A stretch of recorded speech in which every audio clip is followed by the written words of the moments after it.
Hello friends, வாங்க இன்றைக்கி ஒரு சிக்கன் பீஸு எலும்பு இல்லாமல் எடுத்துக்கணும். எடுத்து நல்லா பொடியாக அரிஞ்சிக்கணும். நம்ம இன்றைக்கி அதில் ஒரு ஊறுகாய் பண்ணலாம். வாங்க, ஒரு அரை டீஸ்பூன் மஞ்சள் தூள் நம்ம இதை போட்டு நல்லா நம்ம கலந்து வைக்கலாம். வாங்க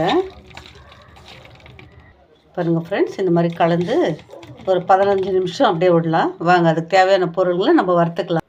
பாருங்கள், அந்த ஊறுகாய் பண்ணுறதுக்கு நம்ம தேவையான பொருளுங்கள்லாம் எடுத்து வச்சுன்னுக்கிறோம். தனியா, சீரகம், கடுகு, 3 பட்டை, 5 கிராம்பு, இது வெந்தயம், இத்தனையும் போட்டு நம்ம பொண்ணு வரமாக வறுத்துக்கிறேன். இந்த மாதிரி நல்லா பொண்ணு வரமாக வறுத்து எடுத்துக்கலாம். நம்ம பாருங்கள், நல்லா பட்டப்பட்டான்னு எப்படி பொரியுதுன்னுட்டு.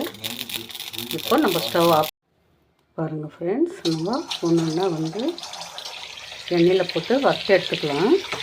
பாருங்கள், நல்லா இந்த மாதிரி வரட்டும்.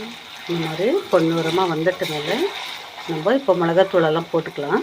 பாருங்கள், காரத்துக்கு ஏற்ற மிளகாத்தூள் போட்டுங்க. உங்களுக்கு எவ்வளோ காரம் பிடிக்குமோ அந்த மாதிரி போட்டுக்கோங்க. நம்ம அரைச்சி வச்சுருக்குறோம் இல்லைங்களா, அதுவும் நம்ம பொடி பண்ணி வச்சுருக்குறோம், கொட்டிக்கலாம்.